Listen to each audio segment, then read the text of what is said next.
Siamo qui con Lorenzo Cogo del ristorante stellato El Coq di Marano Vicentino. Gli faccio 4 domande.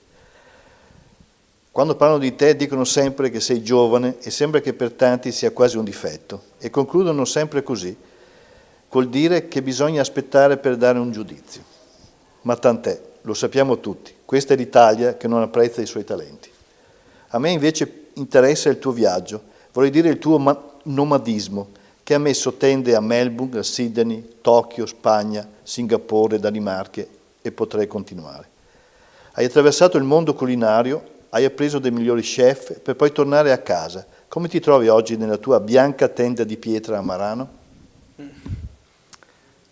Bel discorso. È una situazione complessa, stimolante sicuramente.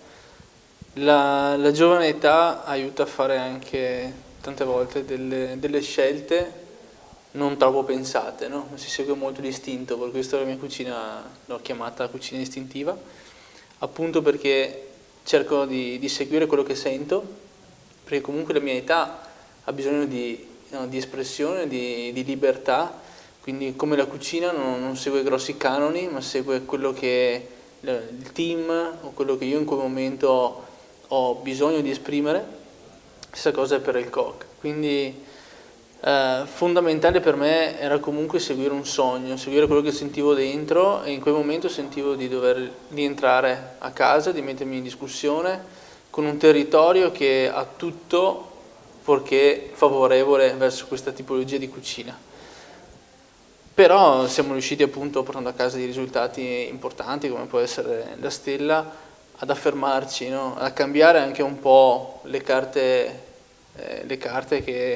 in gioco che normalmente, no, troviamo comunque nel bacino d'utenza vicentino, e quindi rappresenta una grande soddisfazione. Da lì a poter crescere ancora è una sfida che è veramente pesante, perché ogni giorno le cose invece di migliorare peggiorano, no? Ma non all'interno del mio ristorante, ma fuori. E quello che io ho bisogno come giovane, appunto, ho bisogno di stimoli, ho bisogno di energia, ho bisogno di incontrare persone che abbiano uguali stimoli, anche se di diversa provenienza, quindi di diversi valori o lavori, che però riescono a trasmetterti in qualcosa per avere l'energia da poter andare avanti, l'energia da poter replicare all'interno del ristorante. Ed è questo che in Italia ad oggi manca. E esci dalla porta, esco dalla porta del mio ristorante e sento una depressione generale che non sei solo. Che veramente, soprattutto per un giovane che certo, non ha legami, peggio. Fondamentalmente molte volte ti porta a riflettere e a illuminare, no, quell'idea di dire: lascio questo paese, perché questo paese non mi può dar più niente.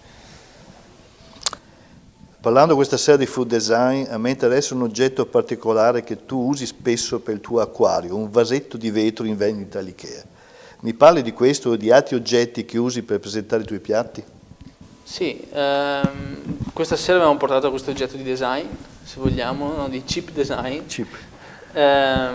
Appunto perché è l'unica cosa che è rimasta all'interno del mio ristorante come piatto, come snack, fin da quando il ristorante ha aperto le porte. Perché rappresenta la filosofia di come è stato sviluppato il coq e di come sviluppiamo ogni giorno le nostre giornate. Quindi l'idea fondamentale è di dare importanza al contenuto delle cose piuttosto che al contenitore. Appunto in questo caso utilizziamo questo contenitore Ikea, molto economico se vogliamo, certo, dal costo inferiore di €1, però all'interno ci sono degli ingredienti che per me significano tantissimo e che ho piacere sempre condividere con il mio cliente per far capire dove è arrivato. Capito che non è più in territorio vicentino, ma in acque quasi internazionali. Certo, certo. Mi piace la tua filosofia di cucina istintiva. vorrei capire questa sera che siamo qui a dialogare sul food design, che letteralmente significa progettazione del cibo, il tuo concetto attorno al tema del cibo progettato e di cucina istintiva. L'istinto ha bisogno del progetto?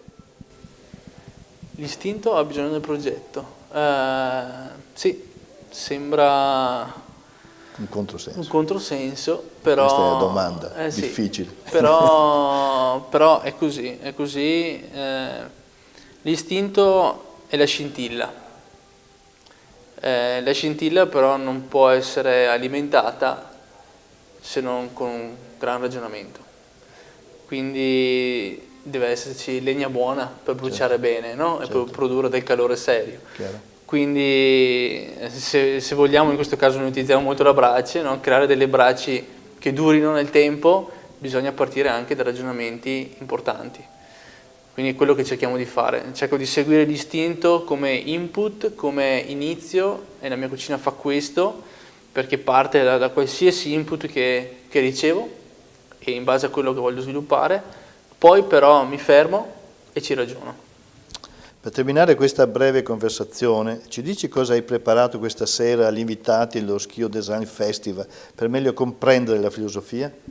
Sì, appunto, come si diceva prima, l'acquario sarà uno Mm-hmm. dei due snack della serata. Appunto, voglio trasmettere questa cosa, che non è più importante apparire, soprattutto in questo momento, no? L'importante è essere, nel bene o nel male, che io posso piacere o meno, però sono io. E per me questo è fondamentale, comunicare ed essere diretto, ma essere vero. Quindi molte volte ti possono giudicare di più, perché purtroppo l'Italia è un paese che giudica tantissimo, e giudica soprattutto se hai successo. Certamente. Però almeno sono vero e io sono tranquillo, no? Quindi l'acquario trasmette questo, trasmette l'essenza di quello che sono io e la lotta che porto avanti ogni giorno, okay? Sul non apparire troppo, no? Ma essere vere persone e basta. Invece il cannellone è un cannellone di ricotta grano saraceno che viene racchiuso in una pellicola di acqua di pomodoro. Rappresenta un po' a livello stilistico, no?